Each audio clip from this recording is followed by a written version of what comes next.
Bonjour à tous et bienvenue à ce nouveau Good Morning Market. Nous sommes le lundi 23 décembre 2019 et la Chine a annoncé réduire les tarifs douaniers sur un large éventail de produits à partir de janvier 2020.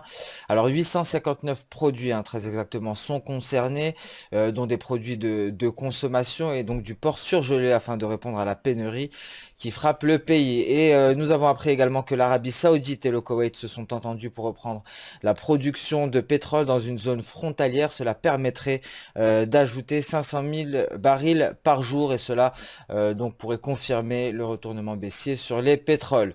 Alors nous allons passer sur le calendrier économique avec une séance relativement allégée. Donc à partir de 14h30, nous prendrons connaissance du PIB au Canada. À 16h, nous prendrons connaissance des ventes d'immobilier neufs aux États-Unis et des commandes de biens durables aux États-Unis. Alors nous allons passer sans plus tarder sur la plateforme Xstation 5. Nous allons débuter par le marché des changes.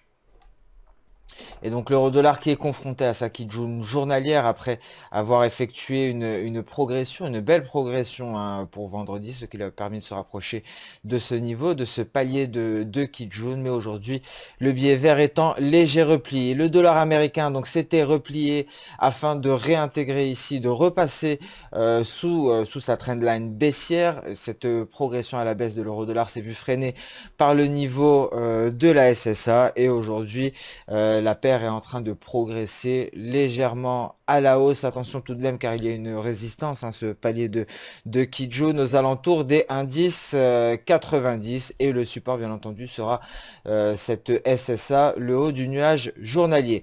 À noter une belle progression haussière de l'AUD USD, l'AUD USD qui est en train de poursuivre donc cette vague impulsive après avoir franchi ici l'objectif NT. L'AUD USD pourrait rallier l'objectif N à 0,69 70, ce qui permettrait donc de finaliser peut-être cette dernière vague impulsive après une vague corrective.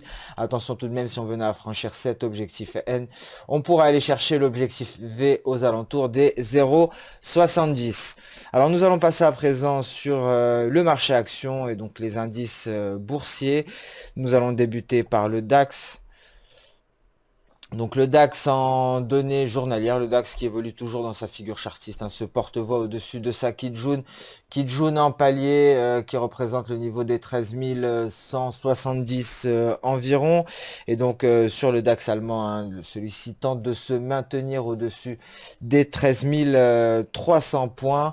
Nous allons passer immédiatement sur un graphique H4, donc un support ici sur le DAX, la SSA et plus bas un palier de Kijun en renfort. Donc le DAX qui parvient tant bien que mal à se maintenir au-dessus des 13 300 points à 2 jours de Noël. Le CAC 40 quant à lui est parvenu à se maintenir au-dessus des 6000 également. Ce sera donc son support, à l'image du support des 13 300 points pour le DAX allemand. Les 6000 points devraient être maintenus sur le CAC 40 dans une séance qui devrait être caractérisée par peu de volume sur l'indice français. Et aux États-Unis à présent, le S&P 500 qui a marqué un nouveau record, qui n'a cessé ici de grimper chacun des objectifs issus des projections de Soda, donc qui a évolué en palier et aujourd'hui qui se situe au-dessus de l'objectif l'objectif E qui est aux alentours des 3223 points.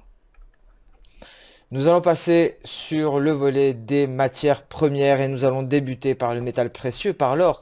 Nous avons donc parlé de cette configuration sur l'or vendredi, l'or qui a été confronté à son nuage et effectivement qui s'est vu forcé de franchir la borne supérieure de son drapeau, ce qui l'intègre directement dans le nuage. En revanche, il est confronté à une résistance, à une forte résistance aux alentours des 1483 $, une résistance qui a été testé à maintes reprises. C'était le support ici pendant le mois d'octobre et l'or est confronté à ce niveau actuellement. S'il parvient à le franchir, il faudra parvenir à se libérer des 1490 $ l'once. Donc l'or qui parvient à s'affranchir et de son range, donc de son rectangle et de son drapeau et actuellement à l'intérieur de son nuage. À noter les mouvements sur le pétrole WTI, donc ce qui met fin très certainement à la tendance haussière qui perdure depuis le mois d'octobre. Le pétrole a atteint ici ce dernier objectif issu des projections d'Osoda aux alentours des 61,30 $ et il se replie actuellement en direction de sa Tenkan, la Tenkan aux alentours des 59,80 $. Si le pétrole parvient à s'affranchir de ce support, il pourrait rallier ici sa Kijun au-dessus des 59 $, très exactement à 59 à 58,15 $, pardon. Et le gaz naturel qui est en gap baissier aux alentours de son précédent creux, aux alentours de C. Et donc, au vu des conditions météorologiques sur les 10 prochains jours, le gaz naturel ne parvient pas à décoller et n'est pas parvenu à maintenir ici ce franchissement de Tenkan pour tenter de rallier sa Kijun. Donc, un gaz naturel en gap baissier en dessous de son support, le support des 2,235.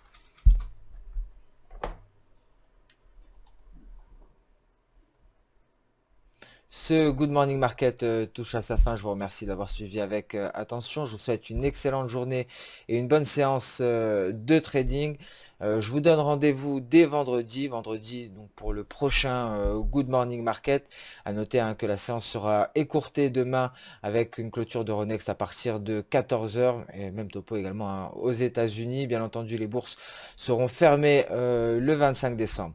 Donc, sur ce, je vous donne rendez-vous dès vendredi pour un prochain point marché. N'hésitez pas à liker, commenter ou même partager cette vidéo.